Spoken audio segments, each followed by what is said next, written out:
Buenas tardes, tengan todos ustedes. Mi nombre es Beatriz Paputzakis, soy de la Fundación Te Acompaño de Bolivia y a través de todos los representantes de ALAFE Autismo Latinoamérica Federación, se ha tenido la iniciativa de iniciar un ciclo de videoconferencias. Esta sería nuestra cuarta videoconferencia y vamos a hablar de capacidad jurídica. Antes de continuar, para mí es importante presentarles a quienes van a estar con nosotros hablando esta tarde sobre este tema tan importante y para poder seguramente liberar de algunas dudas que tengan, que al finalizar la intervención de ellos van a poder hacernos llegar a través del Facebook. Es para mí un honor presentar al doctor Horacio Joffre Galibert. Él es padre de 8 hijos. El tercero, Ignacio Joffre Galibert, de 37 años, con autismo severo. Fundador y presidente interinstitucional de APADEA, FADEA, la Misión Fideicomiso, ALAFE y APNA.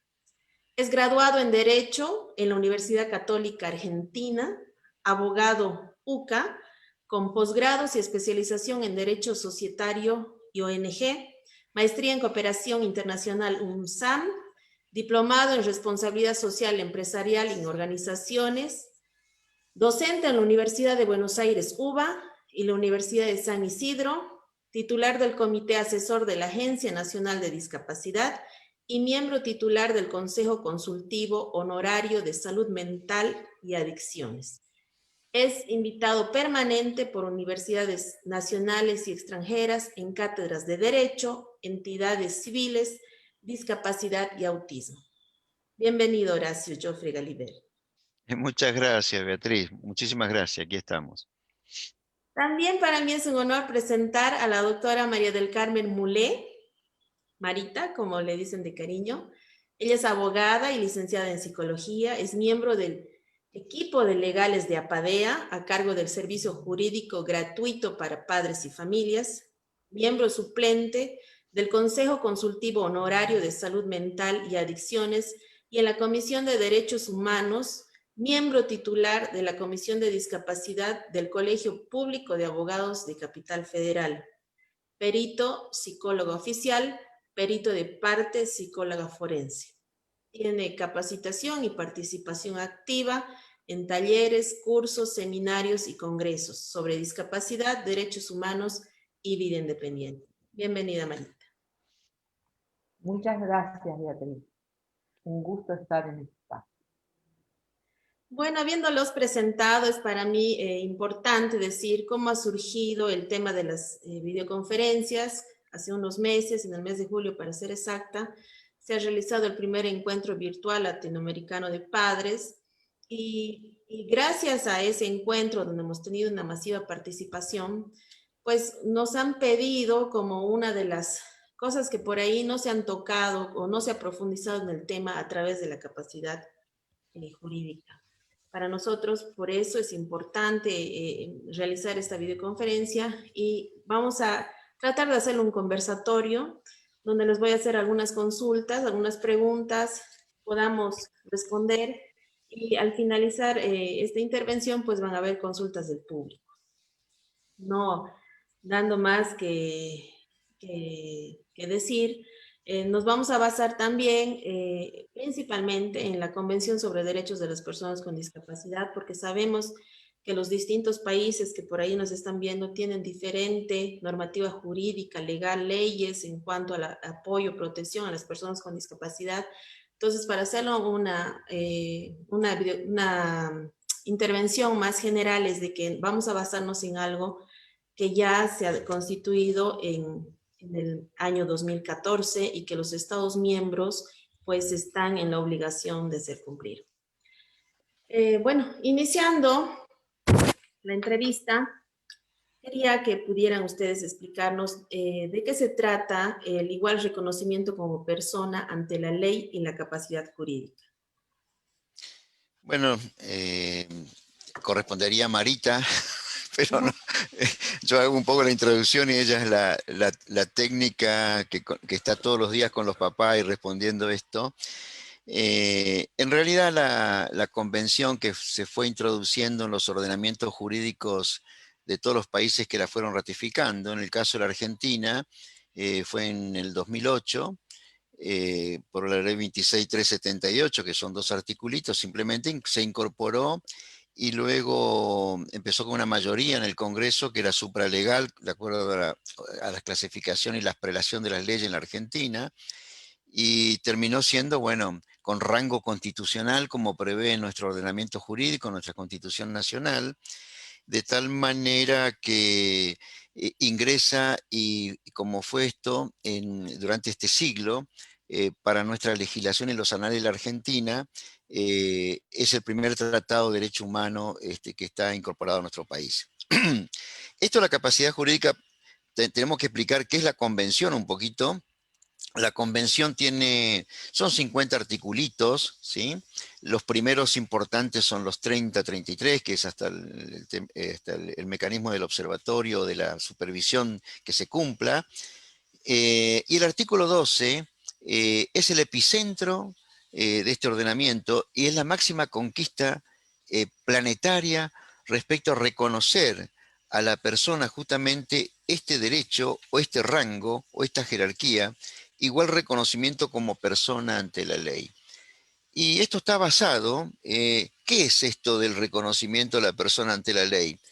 Es nada más y nada menos que la fuente principal es considerar a la persona como criatura humana con la dignidad que la persona, todos tenemos como criatura humana, con o sin discapacidad. Y se basa en los derechos humanos. Hoy no vamos a explicar derecho humano, simplemente recordemos un concepto general central del derecho humano, que son los instrumentos para la realización de una persona como criatura humana, justamente basados entre sus cosas principales en su dignidad. Y como esto en los ordenamientos jurídicos, y básicamente en casi todo Latinoamérica, en algunos sigue estando, en el nuestro también, no se cumplía esto. Entonces, la convención nos coloca el faro principal a todo el mundo, a todo el planeta, es decir, señores, esto es lo último que hay. Y respecto a esto, bueno, que fue incluso el 75% de la letra de esta convención fue hecha por personas con discapacidad. Y los antecedentes de estos derechos humanos, bueno, no me voy a quedar en esto, es la Declaración Universal de los Derechos Humanos, ¿sí? Que trató nada más y nada menos que Naciones Unidas en 1948 y se basa en todos los otros antecedentes, la Revolución Francesa, el Estado de Naturaleza, el derecho natural. Bueno, es re interesante y basados en los principios importantes que tienen los derechos humanos: universalidad, indivisibles, inviolables, inalienables, bueno, irrenunciable, todo este tipo de cosas. Eso se traslada a este artículo 12 como epicentro en reconocer que estamos ante una persona. Después veremos si tiene o no tiene discapacidad. Esto es lo que yo quería poner en primer lugar, en que esta convención recupera lo que es la persona como criatura humana y por qué los ordenamientos jurídicos, basado un poco en que venimos del derecho romano y toda esta antigüedad, y muchas cosas hasta los manicomios, además, por ejemplo, en la Argentina y en otros países, un hegemonismo médico, céntrico, asistencialista, el paciente, que se lo tomaba así. Y realmente, por lo menos en nuestro país, conforme a todo nuestro ordenamiento jurídico, antes eran personas con discapacidad o incapaces, con unos nombres espantosos. Ahora, nuestro ordenamiento jurídico, como muchos países, en primer lugar dicen, todos nacemos capaces. Después veremos si hay alguna restricción de la discapacidad. Esto quería hacerlo como introducción respecto a esta jerarquización y reconocimiento de la persona con discapacidad. Se lo dejo a Marita.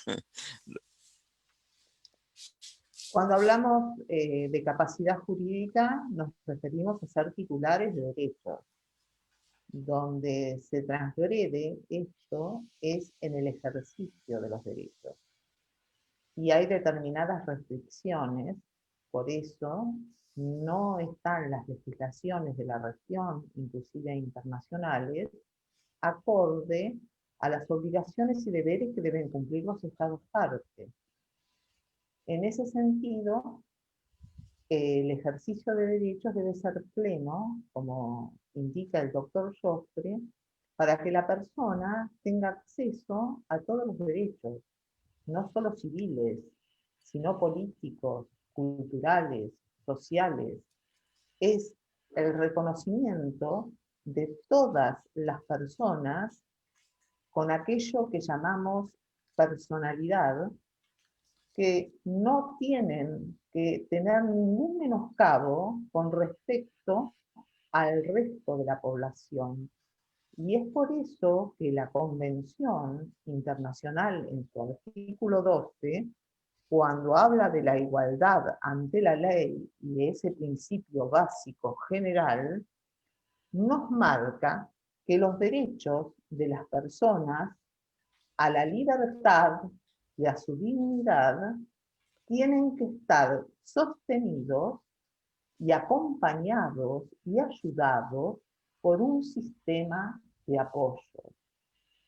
Este sistema de apoyo debe ser acorde a las preferencias y los intereses de las personas, y es por eso que no estamos de acuerdo con que se restrinjan esos derechos o que se eliminen. Y debemos distinguir discapacidad de incapacidad. La discapacidad es aquella que vimos en otros encuentros, en las jornadas tan enriquecedoras que ALAFE mantuvo, con respecto a la certificación de la discapacidad, que es la llave de acceso al ejercicio de los derechos, pero para que estos puedan plasmarse en la realidad. Es decir, que puedan ser cubiertos, satisfechos económicamente. Pero la incapacidad, que antes era absoluta, a partir de la aplicación de la convención y del reconocimiento de la persona humana, debe ser equiparable al de cualquier persona. Entonces, esa capacidad en determinadas circunstancias se podría ver restringida, pero es la sociedad y el Estado el que se tiene que adecuar en sus políticas públicas a esa persona. Por eso se utilizan estos sistemas de apoyo que se pueden ir desvaneciendo para que la persona se encuentre libre para guiarla en sus intereses, en sus preferencias, y que se sienta plena en el ejercicio de sus derechos como cualquier otro ciudadano del mundo. Es eso lo que yo quería decir. Muchísimas gracias, Marita. Evidentemente, lo que señala el artículo 12 de la Convención es muy importante porque, como lo decían, le da la posibilidad a las personas a ejercer sus propios derechos y no constituirse solo como beneficiarios de protección, de rehabilitación o asistencia social, ¿no? Muy importante. Continuando, quería hacerles también la pregunta sobre un tema por ahí un poco desconocido, y al ser desconocido, pues muchas veces por ahí no podemos tomar buenas decisiones, y han habido estados en los que se ha exigido, por ejemplo, la interdicción de las personas con discapacidad para poder, para que sus padres ejerzan por ellos algunos derechos que en la realidad podían ejercerlos ellos como personas, ¿no? Por eso quería preguntarles, ¿por qué el proceso de interdicción judicial es contrario a lo establecido en la Convención? Justamente, Beatriz, por lo que decíamos el fundamento anterior, la Convención nos trae, nos repasa, nos ilustra y nos invita, y con total dignidad, de recordar los derechos humanos, que somos todos iguales ante la ley. Y parece mentira, pero esto no era así, esto no se respetaba en los ordenamientos jurídicos. Esta es la realidad, había discriminación. Y nos pasó a todos los que tenemos padres de personas con discapacidad. Entonces, esto es la interdicción, otro término espantosamente horrible que viene de la antigüedad del derecho pretoriano romano, ¿sí? Que bueno, el que venía incapaz directamente se lo excluía, este método de la prescindencia, bueno, total, no se necesita dentro de la sociedad, cuando en realidad la que no tiene que cambiar nuestro hijo o las personas con discapacidad en este mundo. Lo que tenemos que cambiar es la sociedad. Es la sociedad la que se debe adecuar a estas personas. Porque eso de interdicción, ¿y qué se entendía por interdicción en nuestros ordenamientos jurídicos hasta ahora? Y ahora cuando avancemos, y vamos a ir viendo con Marita, conforme a lo que nosotros venimos trabajando en toda Latinoamérica, con ALAFE, con todos nuestros colegas e instituciones, los movimientos asociativos latinoamericanos, los profesionales y demás, veamos cómo todavía estamos retrasados en Latinoamérica. La interdicción es aquel instituto del derecho que priva de la capacidad de hecho, o sea, de ejercer los derechos a una persona, en este caso con discapacidad. ¿Por qué? Porque en razón toma el estado mental de la persona. Entonces dice, no, no, si está en ese estado, no ejerce los derechos, ¿sí? O ya sea por el estado mental, intelectual, habitual y permanente.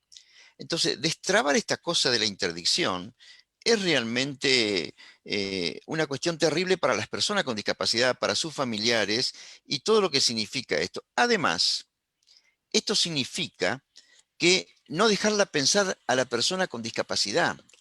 ¿Por qué?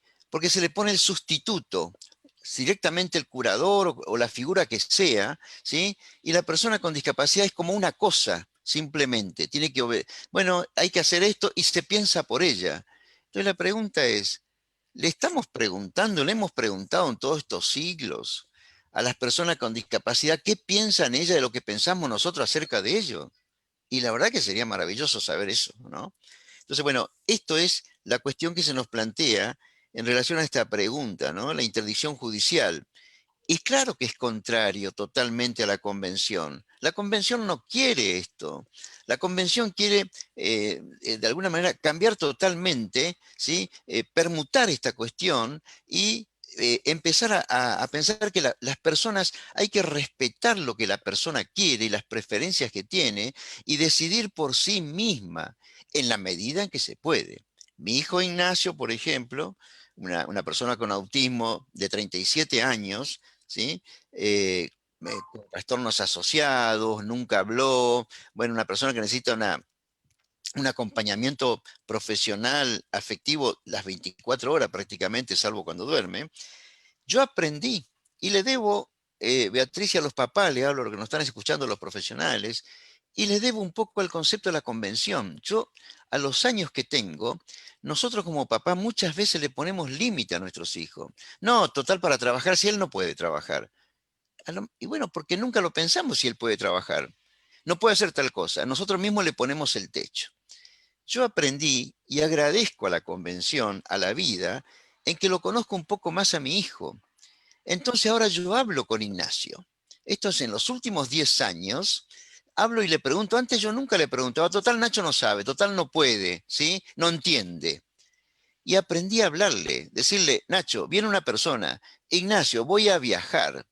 Entonces, es tener en cuenta a la persona. Y es nada más y nada menos en conclusión, ¿qué es la interdicción? Bueno, sacar la interdicción, respetar a la persona, que puede pensar por sí misma, puede tener sus preferencias y con apoyo. En algunas medidas tendrá más apoyo, en otras menos. Esto se irá regulando. Y esto es la maravillosa cuestión académica, docente, humana, que nos pone este instituto de correr la convención por los apoyos.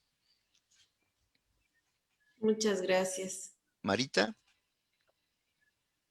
Bueno, en ese sentido, sustituir la voluntad o la decisión de una persona es anularla en su condición. Y en tal sentido, la Convención menciona este sistema de apoyos, acompañar estas medidas que le permiten a la persona expresar sus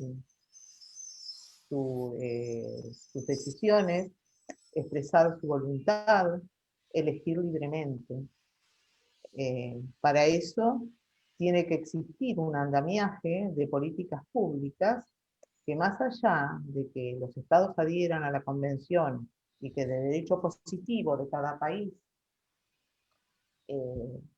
haya realizado algunos ajustes razonables, se necesita que estén capacitados aquellos profesionales que tienen que intervenir desde la Defensoría Pública y desde el Poder Judicial, el Ministerio, lo que llamamos en nuestro país y en los demás, el Ministerio Público de la Defensa, para poder evaluar qué sistema de apoyos necesita la persona, no por su cuenta como un órgano de contralor, sino para garantizar que esas medidas de apoyo indicadas por un equipo multidisciplinario, que en el caso de la condición del espectro autista deben ser brindadas por un neurólogo, por un psiquiatra, por un psicólogo y por el equipo terapéutico, e inclusive por un trabajador social que puede apreciar el contexto familiar y los vínculos familiares,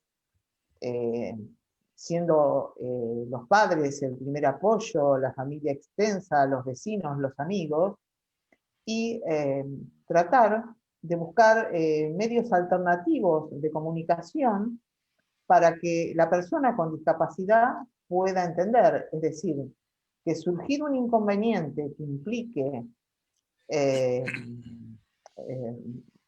eh, excepcionalmente restringir un derecho, la persona con discapacidad debe ser escuchada.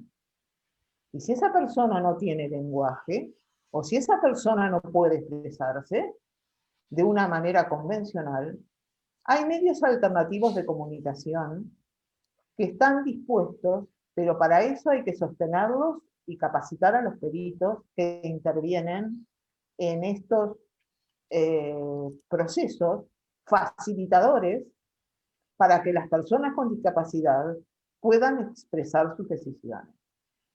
Yo quería agregar, Beatriz, porque esto también como estamos en un derecho comparado por respeto a nuestros hermanos latinoamericanos, y venimos trabajando un poquito con los representantes en ALAFE de Chile, Colombia, México, Perú. Tomamos acá en este momento 10 países que son componentes de Bolivia, de ALAFE. Y respecto a este instituto tan espantoso, ¿no?, de la interdicción, y que estamos bregando para que esto cambie, vamos a repasar súper rápido. En Chile, ¿qué pasa? Bueno, Chile la mantiene, regula la figura de la curaduría, por ejemplo, y de la interdicción. Así que bueno, a los colegas chilenos tendremos que trabajar a ver si podemos cambiar esto. Está bien, allí el apoyo lo llaman facilitadores, por ejemplo, es un aporte que hizo Chile. En Colombia, después tenemos 3 países, 4, en que realmente han adecuado a la convención su ordenamiento jurídico. Y esto es sorprendente y la verdad que llama la atención la manera que es un ejemplo como lo han hecho. El caso, no es que queramos competir entre países latinoamericanos, somos todos distintos ordenamientos, algunos nos parecemos, por eso lo dividimos en grupos. Esto se lo debemos a nuestro equipo técnico jurídico de la agrupación APADEA. Por ejemplo, Colombia adecuó la convención apoyos y salvaguardia a lo que dice la convención. Por lo tanto, eliminó la figura de la interdicción. También lo hizo Perú. Por medio del decreto legislativo, le damos el número 1384 a nuestros colegas peruanos, que lo hemos estudiado, y se reconoce y se regula la capacidad jurídica. Maravilloso. El otro país, Costa Rica. Costa Rica es increíble. En el 2009 se presentó el proyecto de ley para la promoción de la autonomía personal de las personas con discapacidad, y en agosto del 2016 el texto normativo no solo elimina la figura de la interdicción, sino que introduce la figura del asistente personal. Y esto es un modelo. Entonces, esto es lo rico de ver un poco qué pasa en Latinoamérica. Y otros países, bueno, el caso de México, por ejemplo, nos llamó mucho la atención, que venimos estudiando. La cuestión es que son los estados mexicanos. Entonces, cada estado tiene bastante autonomía en su legislación, por lo que hemos visto, salvo que nos llamen y en fin, nos ayuden o si interpretamos mal. De tal manera que hay un código civil prácticamente por cada estado. Y esto nos llamó la atención. Sin embargo, hay un caso jurisprudencial no hace mucho, en que se empieza a dictaminar sobre salvaguardias y apoyo, ¿sí? El caso de Guatemala, textual, El artículo 9, el 9 del Código Civil contempla a los mayores de edad que adopten la enfermedad mental que los priva de discernimiento deben ser declarados en estado de interdicción. Así que, con total respeto, no queremos introducirnos, pero me parece que estos países, colegas nuestros, debieran empezar a adecuarlo a la convención como lo han hecho otros colegas nuestros de Latinoamérica. El caso de Ecuador, existe la interdicción extrema, por ejemplo, en caso de Ecuador. Esto lo dice el artículo 478 del Código Civil. Contempla la figura de la interdicción, regulando el procedimiento civil en el artículo 332 del Código Orgánico General de Procesos, por ejemplo. Dijimos, bueno, Paraguay, la ley 1183 regula la figura de la interdicción también. Tenemos el caso de Venezuela, Instituto de la Interdicción. Bolivia, tu país, Beatriz, se regula la institución de la interdicción en el artículo 343 del Código Civil.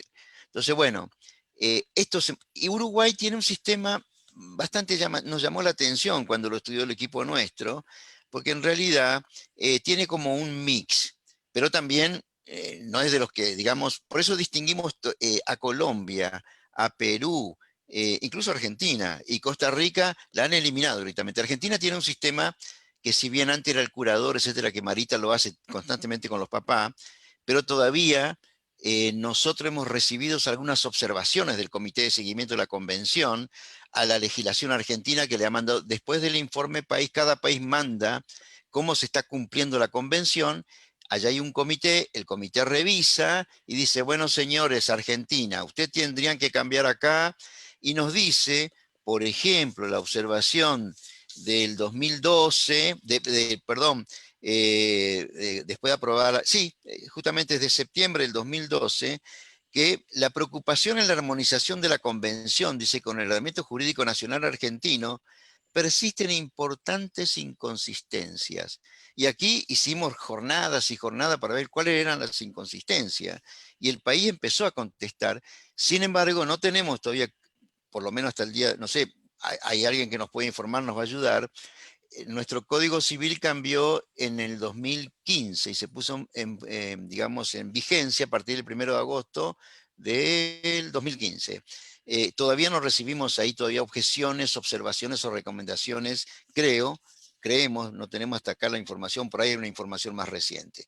Esto es más o menos el panorama en general, Beatriz, sobre tu pregunta, si la interdicción judicial, ¿por qué es tan contraria a lo que quiere la Convención? Muchas gracias. Evidentemente, como tú bien dices, existe una gran diversidad en cuanto a normativa, leyes en favor de las personas con discapacidad. Y uno de los objetivos, pues, de este tipo de videoconferencias es tomar conocimiento que quienes somos padres de personas con autismo, personas con discapacidad en general, puedan, pues, ser los artífices y quienes a través de la organización pueden lograr que estas leyes que van en desmedro de nuestros hijos puedan cambiar, ¿no? Y yendo hacia las medidas que tienen, que tendrían que tomar los estados, ¿cuáles tendrían que ser estas medidas para que ¿cómo se dice? Se asegure el ejercicio de la capacidad jurídica de las personas con discapacidad? Nos remitimos a la letra para ganar tiempo, digamos, concreto, Beatriz. Gracias por la pregunta, porque está muy bueno. Y acá creo que los papás, los familiares, los movimientos asociativos, los profesionales, los periodistas, debiéramos bregar para que se cumpla la convención. El artículo 12 está buenísimo porque le indica a los estados lo que tienen que hacer. El artículo 12 le trae 4 obligaciones que tienen que hacer los estados. Y nosotros, como papás, como movimiento asociativo, como movimiento de la sociedad civil, tenemos que presionar para que esto se cumpla. Las 4 cosas que la convención le pide a cada estado es que deben reconocer primero la personalidad, la capacidad jurídica universal. Esto es todo lo que estuvimos explicando hasta el momento. Es decir, y muchas veces también bregar por hay cosas que se cometen a las personas con discapacidad en sus cuentas bancarias, en sus cuentas personales. Eso se llama un poco cuando hacen presión o cuando un poderoso se da cuenta de que del otro lado hay una persona con discapacidad. Entonces, cuidado con eso, porque ahí tenemos que presionar y que los estados realmente formen los mecanismos, ¿no es cierto?, y los dispositivos para que haya capacidad jurídica y que se respete la universalidad. Lo segundo que tiene que hacer cada Estado y tenemos que presionar es abolir y prohibir los regímenes de sustitución. Es lo que acabamos de decir. Todo lo que sea sustituir lo que quiere la persona con discapacidad y las preferencias que quiere, hay que escuchar. Hay que escuchar y el apoyo, además, Beatriz, tiene que ser empático con lo que... No el apoyo que a vos, a Marita o a mí se nos ocurre o al juez. No, hay que conversar con la persona, hay que ver si se empatiza o no con el apoyo. Entonces, mucho trabajo, es maravilloso lo que nos plantea esta cuestión. Lo tercero que hay que pedirle a los estados es los arreglos de los apoyos, cómo deben ser los apoyos. Incluso muchos apoyos es a lo mejor mera autoayuda y no tanta cosa técnica. Otros serán más técnicos. Y los propios jueces a veces se equivocan. Entonces hay que estar cerca de los jueces también digamos, trabajar conjuntamente con propuesta con el Poder Judicial. Por último, los estados deben establecer salvaguardias. Esto es un concepto que también trae la Convención. Sabemos que en el artículo 4, lo que nos están escuchando ya lo deben conocer, todos conocemos, fue maravilloso porque muchas de estas cosas ya existían en muchos ordenamientos. Por ejemplo, en la Argentina existían algunas cosas de estas. Lo que hace la Convención los ordenó y nos puso un poco el faro de referencia para dónde tenemos que ir. La Convención en este artículo segundo nos habla de la discriminación, la no discriminación, los ajustes razonables, nos habla del diseño universal, nos habla de los apoyos. Entonces, ¿qué es lo que queremos decir con esto? Aparecen las salvaguardias. ¿Y qué es eso, las salvaguardias? Bueno, son mecanismos, son instrumentos, ¿no es cierto?, que son necesarios para aplicar a las personas con discapacidad, en que se prioriza proteger, pero no la protección para la sustitución de la voluntad de la persona, la verdadera protección que la persona se puede expresar por sí mismo, el amparo y la custodia. Es decir, es custodiar el apoyo, que el apoyo realmente sea empáticamente bien recibido con la persona con discapacidad y sea el apoyo que la persona realmente está, y no suponer nosotros el interés superior de la persona, por ejemplo, decir, no, para estos casos sería de tal. Eso era antes, cuando nosotros no le preguntábamos a las personas con discapacidad. Hoy tenemos que preguntarle, esto creo que es lo maravilloso de los cambios. Sí, precisamente muy importante poder detallar esto para que quienes no conozcan puedan remitirse y estudiar en profundidad el artículo 2 de la Convención de Derechos de las Personas con Discapacidad.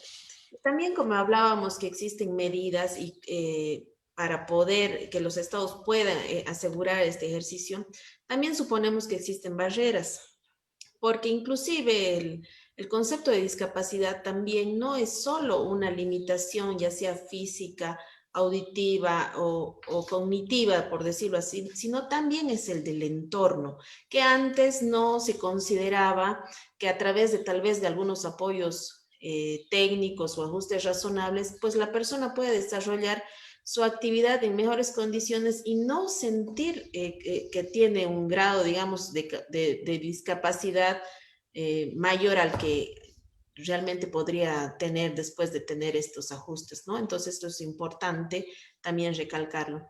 Y hablando de las barreras que existen en nuestra región, ¿qué creen que es lo que está un poco limitando que este ejercicio de la capacidad jurídica sea ejercido por las personas con discapacidad? Creo que también me remito a la convención. La convención habla continuamente en condiciones de igualdad con todos los demás y justamente el problema de las barreras. Y esto es un deber de toda la sociedad. Y especialmente hay que hacer mucha docencia en esto, Beatriz, en la formación de las personas en la escuela primaria, en las universidades, en los profesionales y sobre todo en las políticas de Estado y también al Poder Judicial y a quienes administran justicia. Son los que más tenemos que formar. acá en la Argentina existen los consejos de la magistratura, que es el instituto, digamos, democráticamente creado para la designación de magistrados. Y nosotros continuamente estamos solicitando que los futuros jueces o los jueces que están en función sepan este tipo de cosas y conozcan las barreras para que digamos, ayudarlos a los jueces a hacer mejores sentencias lo más justa posible y lo más cercano a lo que son derechos humanos. Y hay jueces muy probos que lo hacen muy bien. Entonces nosotros pensamos como movimiento asociativo, como padres de personas con autismo en la PADEA, que este es un deber que nos merecemos todos, digamos, y que realmente hay que hacer muchos arreglos. Y esto hay que arreglar cosas para que no existan estas barreras. Las barreras existen, Beatriz, son muchas las barreras, desde lo cultural y ni hablar de todo lo demás, hasta lo edilicio y cómo se acomoda. Es decir, por eso insisto en este concepto. Tenemos que trabajar toda la sociedad en que lo que debe cambiar no es la persona con discapacidad, es la sociedad. Y allí están las barreras. Así ¿Sí, es. Marita? Sí, coincido con el doctor, es decir, si la sociedad no se adecúa a las necesidades y a los intereses de una persona con discapacidad, puntualmente el derecho a la educación, el derecho al trabajo, hay cupos laborales para una persona con discapacidad. ¿Está capacitado el Estado? ¿Tiene cupos el Estado para tomar gente? ¿Las empresas privadas están dispuestas a contratar a una persona con discapacidad para que tenga un ingreso económico y pueda acceder a la vivienda? Se está planteando esta transición desde la educación hasta el ámbito laboral para que esa persona pueda tener un ingreso y una vida digna para poder alcanzar cubrir aquellas necesidades básicas y también tener acceso a una vivienda digna y a una recreación digna como todos los seres humanos en igualdad de condiciones. Entonces la pregunta es, ¿los estados partes están dispuestos a sostener la educación y el acompañamiento de las personas con discapacidad en la medida de sus vocaciones? ¿Hay espacio para que esa persona, una vez que esté capacitada, pueda acceder a un trabajo, pueda acceder a una vivienda? ¿Hay intención en las políticas públicas de satisfacer esos derechos y derribar esas barreras y permitir que la persona con discapacidad acceda a tener una vida digna? Esa es la pregunta. Nada más. Realmente preguntas que nos interesaría mucho tener las respuestas para poder avanzar precisamente en esto que nos interesa a todos. Como les había indicado inicialmente, si existe alguna consulta, pregunta, pues aquí estamos dispuestos a responder. Tenemos un comentario de Socorro Vargas Arias que nos dice que en Costa Rica afirmamos que la discapacidad está en las barreras del entorno y no en las personas. Muchas gracias, Socorro, por ese comentario. Si no existieran preguntas adicionales, creemos que este es un tema realmente muy amplio. Sí nos lleva a conocer un poquito más de forma técnica y creo que ese es un compromiso que tenemos que hacer los padres, porque los padres debemos formarnos en todos los ámbitos para poder ayudar y coadyuvar a que nuestros hijos ejerzan plenamente sus derechos. Yo muy feliz de poder haber contado con dos personas expertas, digamos, en el tema, con Marita, muchísimas gracias, con Horacio, Joffre, Galibert, muchísimas gracias. Sus palabras de cierre, por favor. Bueno, muchísimas, perdón Marita, esta vez vamos a dar la palabra a la dama. No, muy agradecida por al AGE Latinoamérica, a vos Beatriz y a Joffre, que lo conozco hace tantos años y que me ha acompañado en esta lucha por reconquistar los derechos de las personas. Es decir, Yo me he formado con él y en la práctica he tenido la satisfacción de compartir en muchos espacios y auguro para la AFE Latinoamérica, para todos los padres, que las personas con discapacidad encuentren un lugar en igualdad de condiciones con el resto de los ciudadanos del mundo y con el resto de los habitantes del mundo. Esa es la lucha al lado de los profesionales que acompañan a los padres en este objetivo. Y que los padres no tengan ningún reparo en consultar a la AFE Latinoamérica, cuyos líderes están capacitados para hacerlo, y Beatriz, para vos y Bolivia, nuestro corazón y nuestro afecto. Nada más. Gracias.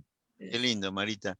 Yo como papá de Ignacio, decirle a los papás, a los políticos, a los que estén en el gobierno, a las universidades, a los investigadores, que cuando como papá veo toda esta movida, digo, bueno, Nacho hoy ya tener 38 años, está estable, empieza a usar silla de rueda porque tiene un tema de trastornos de la marcha, pero si no hubiésemos hecho toda esta movida, no sé si Nacho estaría así. Entonces, también darle mucha fuerza a los papás. Y también siempre me gusta el ejemplo de Temple Grandin, la autista más famosa del mundo. Y les recomiendo a los papás y a las personas y a los periodistas, a todos los que vean la película. Nosotros conversamos bastante con ella, con Temple Grandin, que es socia honoraria nuestra, la hemos visto en 4 o 5 oportunidades acá en la Argentina, o en 3, fácil. En una cenamos con ella. Y yo le preguntaba esto justamente, ¿no? Lo de la película, pero además lo de su mamá. Y me encantó esa parte que ella nos reforzaba, la discusión que la mamá tuvo con el equipo médico de Temple. ¿Por qué? El equipo médico la mandaba a internarse. O sea, con esto, con interdicción, con todo esto, a internarse. Y la mamá se opuso a eso. Dijo, no, no la vamos a internar. Yo no la voy a internar. Voy a luchar para que... Y miren lo que es Templo Grandin hoy, ¿sí? Y hay una parte de la película que no se las cuenta, véanla, cuando ella se encuentra con el médico y cómo le contesta al médico. ¿Sí? Que el médico, bueno, con esta soberbia a veces que tienen lamentablemente algunos de nuestros hegemonismos médicos céntricos asistencialistas, este discurso tan biológico, tan del almacén psiquiátrico, tanto de la internación, que por suerte todo esto se va corriendo al modelo social y vamos abandonando el modelo médico. Entonces, esto es lo que, y en este momento, digamos, la convención, ya sé que hoy estuvimos un poquito técnicos, porque bueno, esto implica el deber de poder estudiar y dar una información bastante precisa de lo que necesita la sociedad, de lo que necesitamos como papá, como sociedad, lo que necesitan, en fin, toda la sociedad saber, y sobre todo la persona con discapacidad, a ejercer sus derechos. Entonces, cuando yo veo todo esto, digo, al final valió la pena ser papá de una persona con discapacidad porque una obra hemos dejado, algo hemos despertado, y con estas cosas estamos ayudando un poco a descubrir el mundo de la discapacidad. Y que es maravilloso. Así que gracias, Beatriz. Y pedimos también a nuestros países latinoamericanos que estamos hermanados en esto y bueno, y que tenemos que dejarle un mundo mejor a nuestros hijos. En este caso, la convención, que fue redactada por personas con discapacidad. Más del 75% de la letra dice en la información que fue redactada por personas con discapacidad. Son un ejemplo. Y además, los bloques e interbloques en el caucus, digamos, de movimiento asociativo, bueno, en las redes de cabildeo provocaron esto y hoy es un faro importante. Entonces, disculpen si por ahí fuimos un poco técnicos, pero esto de las barreras quedó picando, creo que lo más importante. Luchemos contra las barreras de nuestros hijos. Y, insisto, tenemos que cambiar la sociedad. Ese es el gran desafío y irnos tranquilos los papás, que una sociedad, de acuerdo a la convención, sin barreras, con ejercicio de derecho, lo va a recibir con los brazos abiertos a nuestros hijos y nos podemos morir tranquilos nosotros. Así que muchas gracias. Así es, bueno, solo quisiera leer un comentario de Jenny Surama que nos habla que tiene un hijo de 8 años que está aprendiendo a leer con algunas dificultades en matemáticas. Y bueno, ella nos dice que ha sido un gran tema y que las barreras actitudinales son grandes desafíos para todos. Yo con esto doy por concluido este ciclo, les agradezco mucho. Va a ser el último de este año. Aprovechar para felicitar a todas las familias latinoamericanas en estas fiestas, que tengan una feliz Navidad.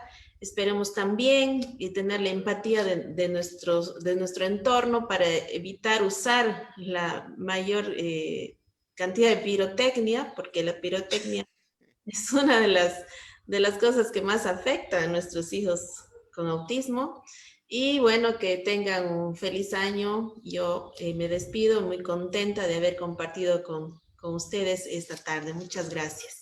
Disculpame, Beatriz, y perdón por la insistencia, ¿no? Pero justamente nuestro país y APADEA, nuestra agrupación, y también está pensado con nuestros hermanos latinoamericanos en cada uno de estos países, estuvimos haciendo un estudio dentro de ALAFE, cómo podemos trabajar el año que viene de acuerdo a los resultados, y apoyamos una ley que está en el Parlamento argentino para la prohibición, no total, sino la prohibición, bueno, con el lema menos ruidos y más luces, ¿sí? En que se pueden ser admitidos cierta pirotecnia, otra no, y lo que decimos en los mensajes de nuestros videos y nuestras publicaciones y demás, es que lo que nosotros vimos en la PADEA a lo largo de estos años, en casi 40 años, ¿sí?